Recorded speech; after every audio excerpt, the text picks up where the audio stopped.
souvenez de la première fois où vous vous êtes demandé « c'est quand la retraite ?» Moi, c'est à peu près le premier jour de mon stage de 3e en entreprise. Voilà les étiquettes à graver. Aujourd'hui, tu vas faire la pile des disjoncteurs. Tu peux prendre une pause de 10 minutes à 10h30.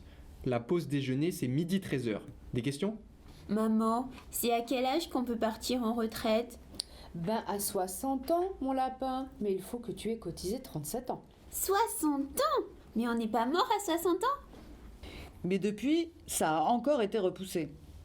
Par Balladur, en 1993, Les temps sont durs. Vous allez devoir cotiser 40 ans. Vous, hein, pas moi. Je vendrai une de mes 3 maisons au pire. Fillon en 2003, Les fonctionnaires aussi, 40 ans. Sauf moi. Moi, je garde l'argent. puis Woerth en 2010. Les temps sont encore plus durs. Va falloir bosser jusqu'à 62 ans. Qui sait? Peut-être que ça va passer. On tente? C'est vrai que quand j'avais 20 ans, entre 60 et 62 ans, je voyais pas trop la différence. Ça faisait juste loin. Oh là là ! Mais 10 ans de salariat plus tard, c'était devenu un peu plus concret. Allez, plus que 10 950. Et c'est à 291 voix contre 243 que la réforme des retraites a été adoptée hier, passant la durée de cotisation de 40 à 43 ans. Bon, 12 045 jours. Alors, quand la Macronie a annoncé son projet de retraite par points, j'ai voulu en savoir plus sur ce qui m'attend. Alors, jetons un œil à ce rapport de Levoy. Simplification des calculs, alignement des régimes, reflet de toute la carrière, réduction des inégalités pour les femmes, ben dis donc, ça claque. Et au premier abord, ça vend plutôt du rêve. Dans le rapport, pour qu'on comprenne à quel point le projet il est bien, il y a des retraités K-type, en mode avant, après. J'ai voulu regarder ça de plus près. Nier, c'est illisible. Coïncidence ? Apparemment pas. D'après le collectif Nos Retraites, qui s'est formé pour l'occasion, les montants des K-types sont juste complètement faux. Par exemple, dans leur rapport, on fait la connaissance de Marine, née en 1980. Oui, enfin, moi, la retraite, ça m'inquiète pas trop, moi. Non, pas toi. Ah, Cette Marine-là, employée au salaire moyen pendant toute sa carrière. Ah bah moi ça m'intéresse parce que avec ma sciatique, je sais pas combien de temps je vais encore pouvoir tenir.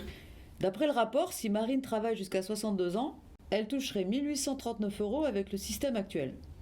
Pas fou, mais si j'ai fini de rembourser mon crédit, ça ira. Et 1856 € avec le système Macron. Ah bah ça va, pas la peine de s'alarmer.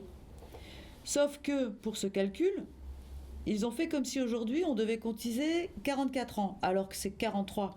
La vraie retraite de Marine aujourd'hui, ça serait 1985 €. Je perds 130 balles par mois.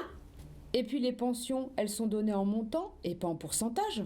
1800 € par mois aujourd'hui, ça paraît correct, mais dans 30 ans, sur les 30 dernières années, les prix ont augmenté de 60%. Donc c'est probable que 1800 € aujourd'hui, ça soit plutôt équivalent à 1000 € dans 30 ans. En tout cas, quand on regarde les calculs refaits par le collectif, avec les bons chiffres et en pourcentage, pas de mystère, tout le monde y perd. Rien d'étonnant si on regarde ce que Delevoye appelle la règle d'or de la réforme. Les retraites, ça sera une enveloppe fixe. On n'augmentera pas les cotisations. Mais du coup, si les cotisations stagnent et que la proportion des retraités augmente, forcément... Et c'est bien dans cet objectif que la réforme propose un système par points. Système par points ? C'est quoi ce truc ? Je comprends rien. Normal, c'est fait pour. Si c'était clair, il y aurait déjà tout le monde dans la rue. Alors voilà, aujourd'hui la retraite se calcule en pourcentage du salaire. Ça veut dire que ta pension sera égale à une partie de ton salaire quand tu bossais. C'est ce qu'on appelle le taux de remplacement. Pour partir à taux plein, c'est-à-dire avoir droit au pourcentage maximum, il faut réunir deux conditions. Avoir travaillé pendant 43 ans et avoir au moins 62 ans. Attention, le taux plein, c'est pas 100%. Aujourd'hui, c'est à peu près 50% de ton salaire. Avec les complémentaires, on peut arriver à 75%. Ah, c'est pas beaucoup. Non, c'est pas beaucoup, mais heureusement aujourd'hui, ton salaire moyen n'est pas calculé sur toute ta carrière, mais sur tes 25 meilleures années. Ça veut dire que si tu as eu des années difficiles au chômage, par exemple, en congé parental ou à temps partiel, ça ne fera pas baisser ta retraite, car ce n'est pas pris en compte dans le calcul. Si ta carrière ressemble à ça, on fera la moyenne de ces deux périodes. Et comme la réforme va unifier tous les régimes vers le bas, les fonctionnaires aussi sont concernés. Pour eux, aujourd'hui, il n'y a pas de complémentaire. La pension, c'est 75% du salaire calculé sur la moyenne des 6 derniers mois. Les meilleurs, forcément. Passer de 75% de ça à un calcul sur toute la carrière, ça va faire mal. Le rapport dit qu'ils compenseront un peu en ajoutant les primes dans le calcul des points. Mais encore une fois, ça va pénaliser les femmes qui en touchent moins. Et pour, ou plutôt contre les femmes, que ce soit dans le public ou dans le privé, ce n'est pas tout. Avec le système par points, tout ça c'est fini. Tu cumules des points en travaillant et on te les convertit en pension au moment de la retraite. Mais moi, j'ai pris un congé parental d'1 an. Et en revenant, j'ai trouvé qu'un mi-temps. J'aurai assez de points pour vivre de ma pension ? Bah ça va être chaud. Dans le rapport, ils disent que la retraite doit être le reflet de toute la carrière comme si c'était positif. Mais en fait, c'est dramatique, et surtout pour les femmes. Les trimestres supplémentaires pour maternité vont disparaître. Jusqu'ici, chaque enfant comptait pour 8 trimestres cotisés. 4 pour l'accouchement et 4 à attribuer à un parent au choix pour l'éducation. Tout ça, ça comptera pour du beurre ? La majoration de 10% pour les 2 parents au 3e enfant va devenir 5% pour un parent à chaque enfant. Chérie, pour la majoration, je te mets toi, ok ? Puisque tu gagnes plus, ça nous fera plus de sous. Ok. Et les conditions d'accès aux pensions de réversion vont être revues. Les pensions de réversion sont versées au décès du conjoint si l'autre a une retraite plus faible, dans 90% des cas des femmes. Elles permettent de ramener l'écart de retraite entre hommes et femmes à 26%, sans quoi il est de 40%. La réforme prévoit de reculer l'âge d'accès à la pension et de la supprimer en cas de divorce. Comment ça, je n'ai pas droit à la pension de réversion de mon ex-mari ? Mais j'ai élevé nos 3 enfants et on avait mis les 5% de majoration sur sa pension. Qu'est-ce que vous voulez ? Fallait réussir à le garder. Waouh ! En fait, que l'âge de départ augmente ou pas, c'est pareil. Macron est revenu dessus comme s'il faisait un geste, mais... Personne, et encore moins les femmes, n'aura assez de points pour partir à 62 ans de toute façon. Enfin, disons qu'on aura le choix entre travailler vieux ou partir pauvre. D'après le collectif Nos Retraites, la génération 90, pour avoir la même retraite qu'aujourd'hui, devrait travailler jusqu'à plus de 67 ans pour certains profils, c'est-à-dire plus de 45 ans de cotisation. Et l'autre intérêt de ce système, c'est que, contrairement au taux de remplacement, qui suit l'évolution des prix et des salaires, la valeur du point, elle, peut stagner. Bonjour, je voudrais convertir mes points. Alors, le cours du point est de 65 centimes d'euros. Ça vous fait donc une pension de 943,80 euros. Oh, mais c'est moins que mon loyer. Bon, je vais attendre un peu. C'est même écrit dans le rapport. La valeur relative du point pourra diminuer avec le temps. Bien sûr, la valeur du point suivra l'évolution des salaires, mais aussi celle de la société. Son montant sera revalorisé en fonction des prévisions économiques et de l'allongement de la durée de vie. Sur chaque année de vie que les gens gagneront, 2 tiers seront passés au boulot, le reste en retraite, parce qu'on est grand prince. Si le montant du point augmente moins vite que les prix, sa valeur relative baisse, c'est-à-dire qu'avec un point, on pourra acheter moins qu'avant. Et ça n'a l'air de rien, mais en réalité, ce petit paragraphe marque un gros tournant. Le système actuel n'est certes qu'une maigre compensation à une vie d'exploitation dans des conditions souvent difficiles, mais il a l'avantage de fonctionner par répartition. Il repose sur une logique de solidarité entre générations. Je prends le relais. Merci, courage. Avec le système par points, la montée du chômage et des carrières en pointillés, les retraites seront tellement maigres que toutes celles et ceux qui le peuvent se tourneront vers des complémentaires privés. Pourquoi je cotise pour ce crouton au lieu de garder mes thunes pour ma retraite ? Moins de répartition collective pour plus de capitalisation individuelle. D'autant plus que cette réforme sera la dernière. Ensuite, plus besoin de loi. Il suffira de réévaluer le montant du point. J'ai besoin de piocher dans les retraites pour financer l'armement. Mais vu le climat social, encore une réforme, ça va déclencher des émeutes.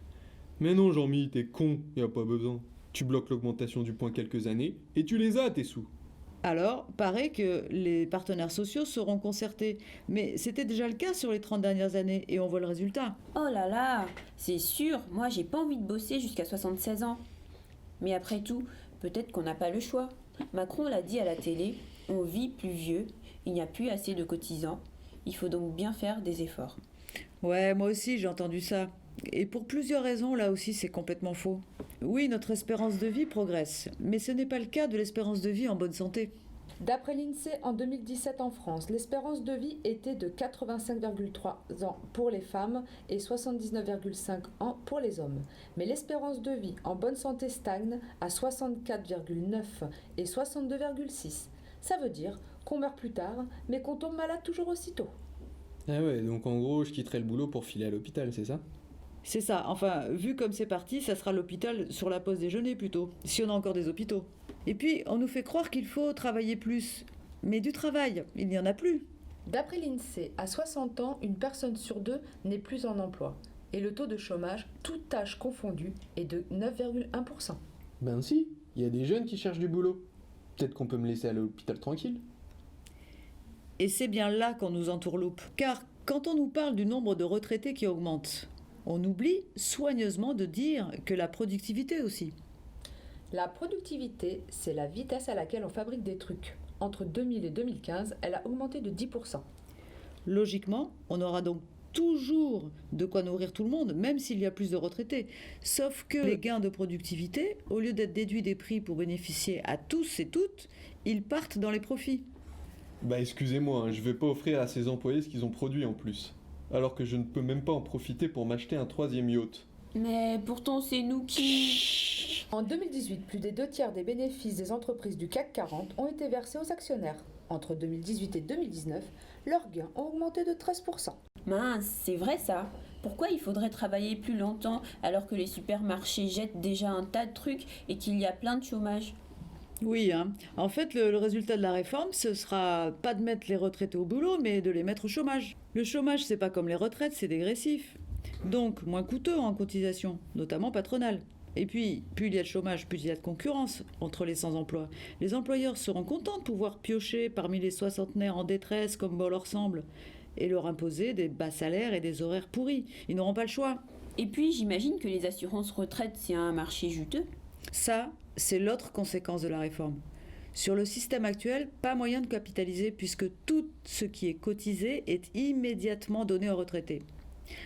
Avec les complémentaires privés auxquels on va devoir souscrire, entre le moment où on place notre argent et celui où on le touche, il y a moyen d'en tirer beaucoup de bénéfices pour les assureurs. Bon, faut pas que ce truc passe. Mais que faire? De toute façon, quand ils ont décidé d'une réforme, qu'on soit d'accord ou pas, ils le font. Bah pas forcément. Regarde en 1995, Juppé voulait passer la durée de cotisation à 40 ans pour le public. Bah les fonctionnaires ont tellement mis le sbeul en bloquant tout et surtout les transports qu'il a laissé tomber. Et là Macron, il n'est pas confiant du tout. Depuis les gilets jaunes, il fait pas le malin. Il sait de quoi on est capable. Sa réforme à point, il devait la faire en 2018. Mais 2 ans plus tard, il est encore en train de tourner autour du pot. En vrai, il flippe grave. D'ailleurs, devine pour qui Delevoye a déjà annoncé qu'il y aurait des exceptions dans la réforme. Non, c'est pas les flics quand même. Et si. C'est qu'ils s'attendent à ce que ça pète. Ils prévoient déjà la répression. Bon, leur prétexte, c'est que ça serait un métier dangereux. Ironique quand on sait que ceux qui meurent le plus au travail, ce sont en fait les ouvriers. Tu sais, ceux qu'on veut faire bosser jusqu'à 76 ans. En tout cas, avec son alignement par le bas, tous les secteurs sont touchés. Donc, il risque bien d'arriver ce qu'il craint le plus, une lutte commune de tous les secteurs, public, privé, jeunes, retraités, chômeurs. Ça pourrait bien remettre en cause bien plus que cette réforme. Alors go, on va mettre le sbeul.